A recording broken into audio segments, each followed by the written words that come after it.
Welcome back to OzRust Base Tours. But before we get into anything, we are giving away a Squatty Potty to one lucky viewer.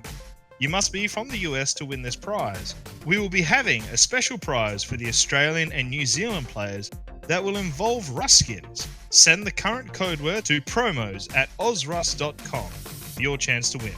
Winners will be notified on the 30th of August. Stay tuned for the code word for the Squatty Potty. Welcome back, ladies and gentlemen, to another OzRust base review. Here we are at TheWizardOfOzRust and his marvelous castle that he has built. And here is the man himself in his resplendent colors.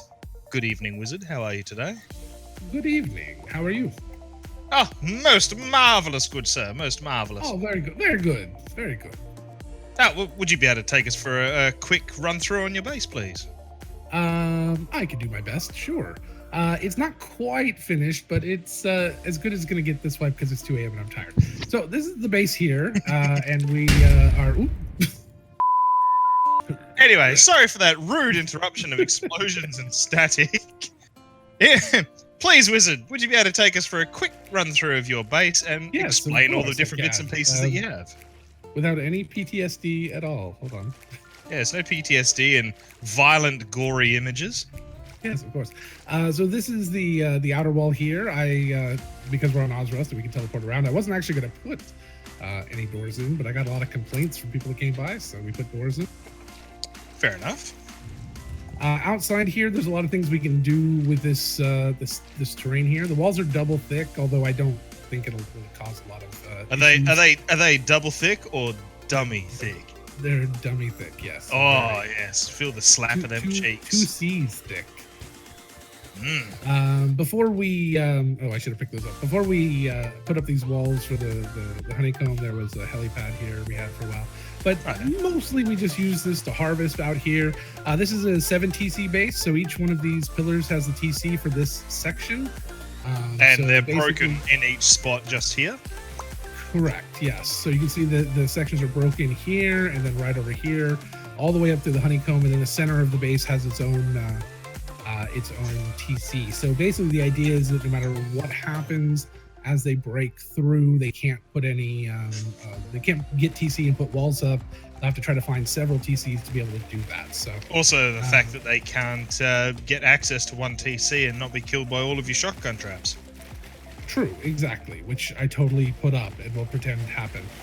Yes, we should pretend it happened. Yes. So on top of each of these, I've got 4 windmills? No. Solar panels, 1 windmill. And what I was going to do, and I didn't get to, unfortunately, but what I was going to do is run power down. Oh, shit.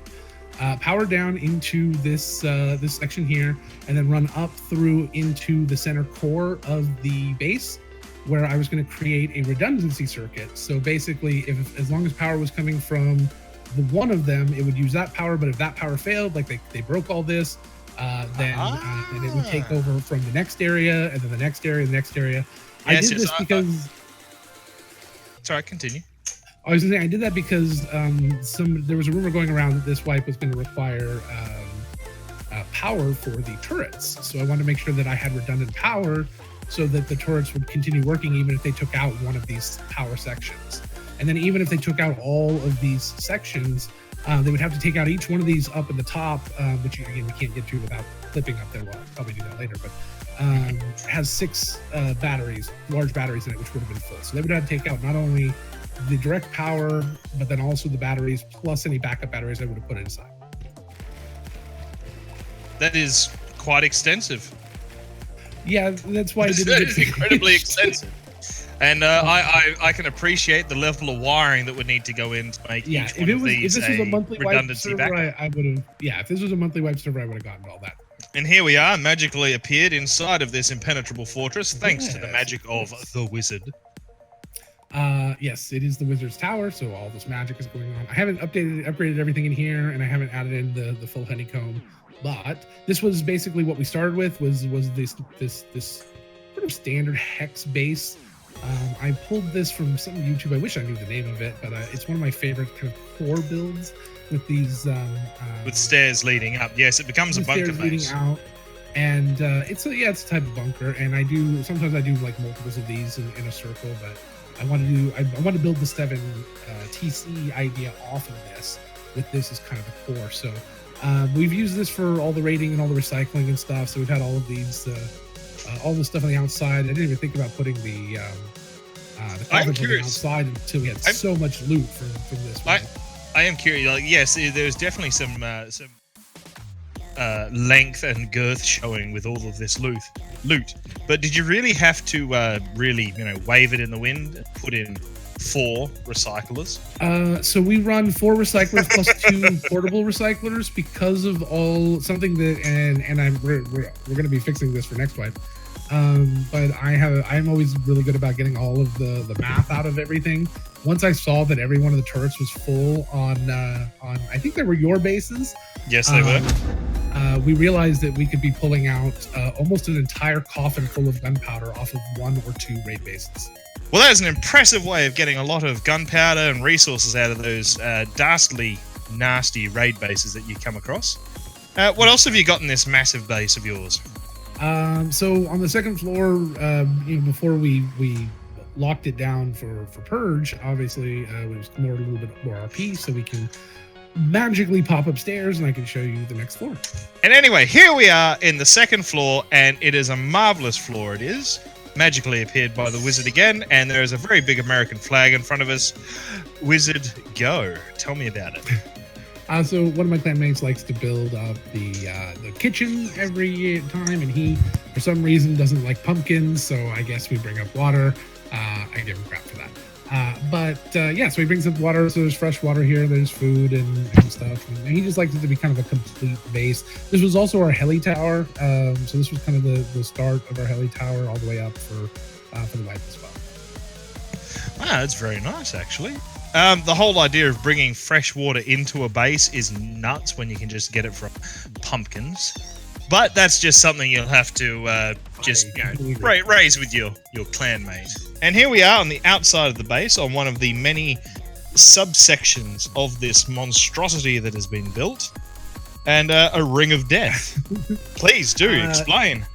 So, yes, the Ring of Death is awesome. This is actually one of the things I really loved about the base design with the 7 TC system, was the idea of doing the 2 different styles. And I'm not sure we can get aerial shot right now, but it's a very cool look to it, having these multiple lines. It's artistic. But anyway, so it's very artistic. It's a very large artistic flavor in it. It's almost like the North Star when you see it depicted. Yeah, exactly. And that's as soon as I started designing, I originally had a little bit different on this honeycombing on the top, and then I realized I could make it into this big star. I really liked that. I was like, oh, let's just do that. So then when I was putting these pieces in here, I realized they went halfway up the windows, and I was very excited about that. So I was like, oh, I'll just put some auto turrets on the inside. Auto turrets on the inside, and they'll probably be able to be drained, but that's all right. Then so I'm like, all right, I'll put some on the outside, and I'm like, oh, well, if they get up on the wall, then they're going to be able to ensign them down. So I put up this to kind of protect it, and just to make them waste a little extra effort to get into them. And you know what you should do to make them waste a little bit more? Yeah. Put another layer of auto turrets. Oh, that's a good idea. I should just do auto turrets all the way up. They should just be like layers of auto turrets. No. You don't want to go too stupid, otherwise no one will raid it. But if you do another layer here, it'll get interesting. Well, there's that. The original idea of this base was that every one of these holes was going to have an auto turret in it, and I went, no. So each one of these wall pieces would, So I was like, then nobody would ever come in, but I think I could have goaded a few to do it. Anyway, so this was all our heli tower before we built up these walls and things, and we've got this target shooting around here that one of the admins so nicely came over and put onto our base. Which was great for those, but then they also put them like all over a bunch of other places. I had to remove them. So it was a pain in the butt. And then we've got the SAM sites, which on this server do absolutely nothing now. And to make it look more like a castle, I put up a little parapets up there.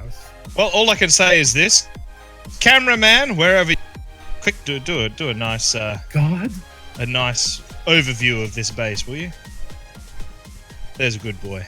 Pat.